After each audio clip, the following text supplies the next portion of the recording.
Yesterday, 9th December 2022, marks the International Day of Commemoration and Dignity of the Victims of the Crime of Genocide and of the Prevention of the Crime, as well as 74th anniversary of 1948 Convention of the Prevention and Punishment of the Crime of Genocide, namely the Genocide Convention. The day was established by the United Nations General Assembly by its Resolution of 69 of the 29th September 2015 with the slogan of "Remember the Victims, Prevent Genocide." The Genocide Convention Article 2 defines genocide as acts committed with intents to destroy in whole or in part a national, ethnical, racial, or religious groups, including killing members of the group, causing serious bodily or mental harm to members of the group, deliberately inflicting on the group conditions of life calculated to bring about its physical destruction in whole or in part, imposing measures intended to prevent births within the group, forcibly transferring children of the group to another group. Over the course of the conflict in Tigray, massacres, killings, and sexual violence have been enormously recurrent. Millions have been deliberately starved and countless children have perished as a result.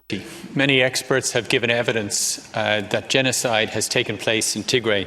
A member of the EU Parliament acknowledges the genocide that has taken place in Tigray and explains how the EU should not let a genocide go unpunished, stating that his country, Ireland, was the only country to denounce the Ethiopian regime forcefully. Crimes committed by the Ethiopian National Defence Forces amount to genocide, an attempt to destroy the Tigrayan ethnicity. Of course, there has been violence on all sides, but only the charge of genocide is laid at the door of the Ethiopian state. Genocide is a crime of universal jurisdiction, so that any member state has the capacity to investigate, but I'm not filled with hope.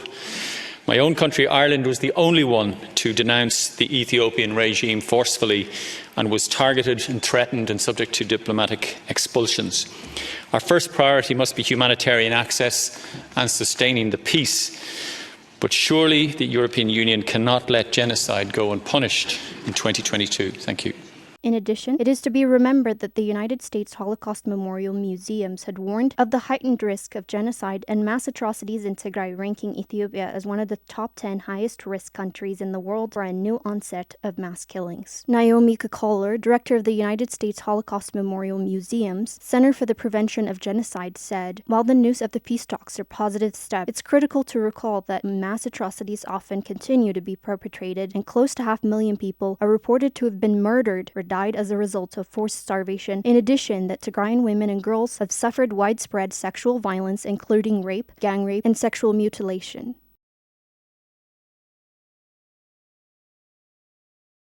Yemane Zeray, commissioner of the Commission of Inquiry on Tigray Genocide, says the genocide and the carnage that has been taking place for the last 2 years in Tigray went unobserved and unacknowledged, while the world cheers and commemorates the mere idea of preventing genocide. To genocide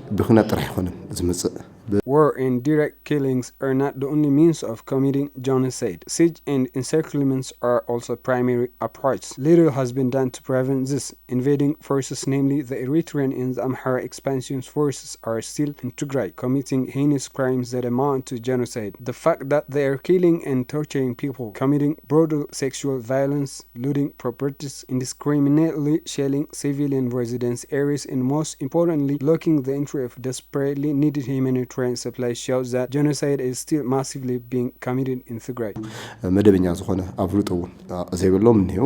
The commissioner added that watching genocide taking place and standing idly by while commemorating its prevention is a gesture that indicates humility on the side of the international community.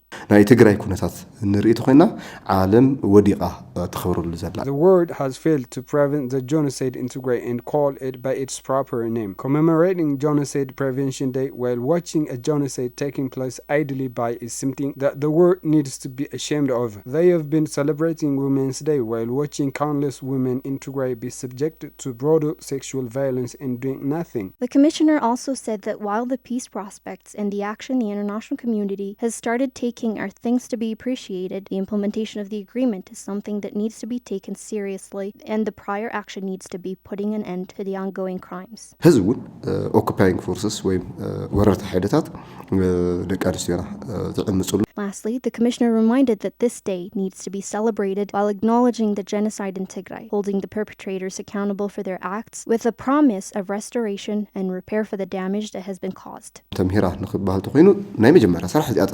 The invading forces are still committing heinous crimes, sexual violence in killing children. So the international community needs primarily and immediately put an end to this, and secondly, make sure it never gets repeated. Lastly, the commissioner reminded that this day needs to be celebrated while acknowledging the genocide in Tigray, holding the perpetrators accountable for their acts with a promise of restoration and repair for the damage that has been caused. ናይዚ ዕለት ዕዳማ ስቲል ናይ ኣብ ትግራይ ዝቕፅል ዘሎ ጆኖሳይድ ጠጠው ምባል The first aim of this day should be putting an end to the ongoing genocide and compensating the millions that were highly affected by this war, ensuring the entry of medical supplies and humanitarian aid, as well as holding the perpetrators accountable. It's to be remembered how the Secretary of State Department, Antony Blinken, reminded of persisting genocidal threat. While the scars of genocide linger across the globe, UN Secretary General Antonio Guterres reaffirms early warning signs are on the rise, both denouncing and hatred, hostility, and discrimination that fuels genocide. Although Blinken assured the commitment on his part to seek justice and accountability for those who would commit it, the question remains what else must have happened in Tigray to call it a genocide and hold the perpetrators accountable after 70 years of the never again mantra.